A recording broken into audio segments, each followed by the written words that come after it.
Hello and welcome to another Demon 212 PSN review. Today I'm going to be taking a look at Street Fighter 3 Third Strike Online Edition Fight for the Future, which if you've never played it before, it's a beat 'em up slash fighter, whatever you want to call them really. So, at the start, you've got single player, multiplayer, the ranking, leaderboards, help and options, of which you can go onto settings, and oh boy, there are a lot of settings in this, because there's these dip switches which allow you to, well, as you can see, there's 5 pages, and it's things like turning on or off anti-air parrying, ground parrying, grapple defense, personal actions, this, that and the other, and that's also what I believe one of the DLCs is going to be, because I think it's been released on the Xbox, but not on the PlayStation, and it might be because the PlayStation has this play offer thing, and I think it's therefore built in, but either way, I'm pretty sure it's something like 100 Microsoft points, so if you do have to buy it if you want to, it's not that expensive. Same as the one thing which I definitely know the PlayStation player offer came with, which is just being able to unlock the boss character without beating the game fully. So you get that for free, which is cool.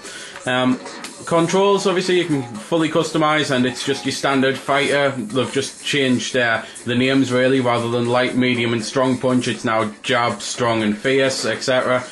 And then the how to play is just a how to player, of which there are a lot of things in this to help you play the game if you've never played it before, like tutorials and just like the move sets and all that, pretty much everything you'd expect, really.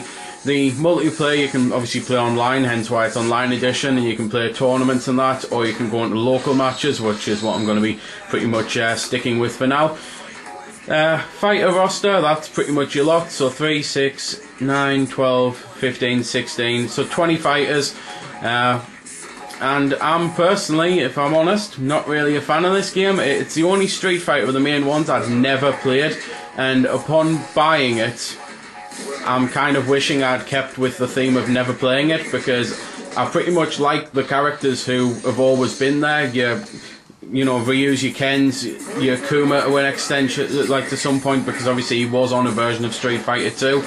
Whereas pretty much all the other characters, I can kind of see why they weren't actually added to Street Fighter 4 straight away, and why it's only really things like Dudley and that did eventually come through, because they're the only ones on the roster who are actually any good.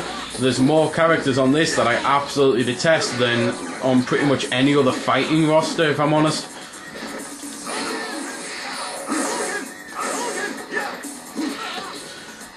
But I suppose I should mention the usual stuff to do with their fighting game. The whole point is to beat the crap out of your opponent and to win the amount of rounds you set it to. You've got special moves such as these fireballs, or that, I can never remember its real name, but I usually just call it a Tatimari Whirlken, because that's kind of what it used to sound like he was shouting on the SNES. You've then obviously got your dragon punches or uppercuts, whatever you want to call them. You can do all sorts of kick moves. You can, flash kicks are pretty cool, where you're on the deck and then you jump up and spin round and kick them. It's a move that Guile uses in Street Fighter, but on this I think his name's Corey. Either way, I'll put him on and show him off. And to be fair, I might as well do that now, because the only other thing I was going to say is you've got your supers, which Panda's just done one there, and I've just done one there. So, totally got his name wrong. His name's Remy or Remy, and that's the flash kick. And to be fair, this guy is pretty much a Guile clone, almost. The only difference is he can do the Sonic Boom style moves at the bottom. But anyway, as I was saying, just going back to why I pretty much don't like the game, it is the roster. It's just a bunch of characters who kind of feel like they shouldn't be in the game. Like, for example, Remy feels like he should just be Guile. This Elena, I really can't stand her. She's incredibly slow and clunky. There's one called Q, who is just absolutely horrendous. He's just so slow, it's unbelievable, and pretty useless, and almost any of the other fighters can totally take advantage of him. And I've actually heard this before about the guy before I even played the game, and I honestly thought, well, he must be underrated, you know, he mustn't be that bad, and then I played as him. The good things about the game, graphically it looks quite nice. I like the animations on it. Musically, the in-game fighting music is excellent. The menu music is absolutely atrocious and doesn't fit with the theme of a fighting game at all. It's kind of like rap and R&B and that, and I've just never really associated that with fighting games, personally. But enough of saying the things I particularly don't like about the game, because at the end of the day everyone's different, and I do still like you likes of Akuma, so I will still end up playing the game. If you get into it though a lot, then single player there's a hell of a lot to do. You've got the Trials mode, which is like basic parrying, expert parrying, going into Akuma, master this bread and butter combo to get the upper hand, do 2 Tatsumaki Zakuyakas in this one, just things like that, and there's loads of them there.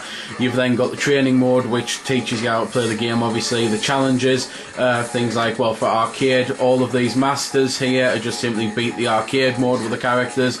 You can then go into the trials and it shows you how many you've completed with them, and basic and expert, obviously just things. The vault is where you unlock a load of stuff like artwork, so I've got 145 vault points, so I'll just buy this and there we go, I've unlocked a picture. Yay. Multiplayer mode, the challenges are there as well, and when you actually finish a fight it comes up and tells you the ones that you've either completed or have almost completed. And that screen I've mentioned I'll be able to show you in just a couple of seconds. I'll also say that that's Gil. He's the guy who, well, the one on the right obviously, he's the one who you can either unlock him the traditional way or buy him as DLC or unlock him faster, or obviously get him free as part of, well, the play offer, which I personally think is a fantastic offer.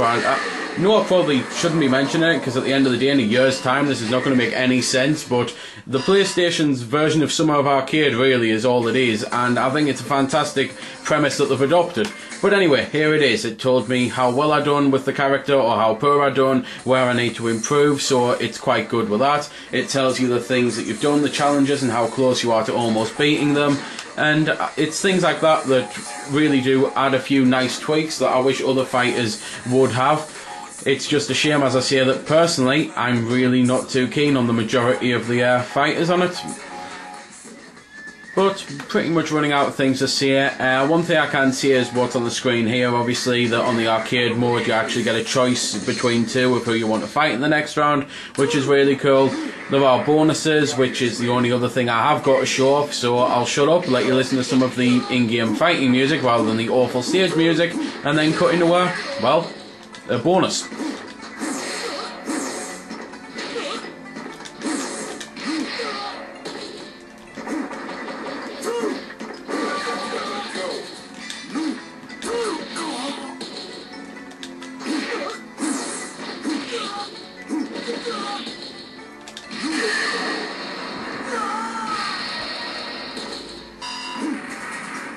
Into the heat of battle, go for it.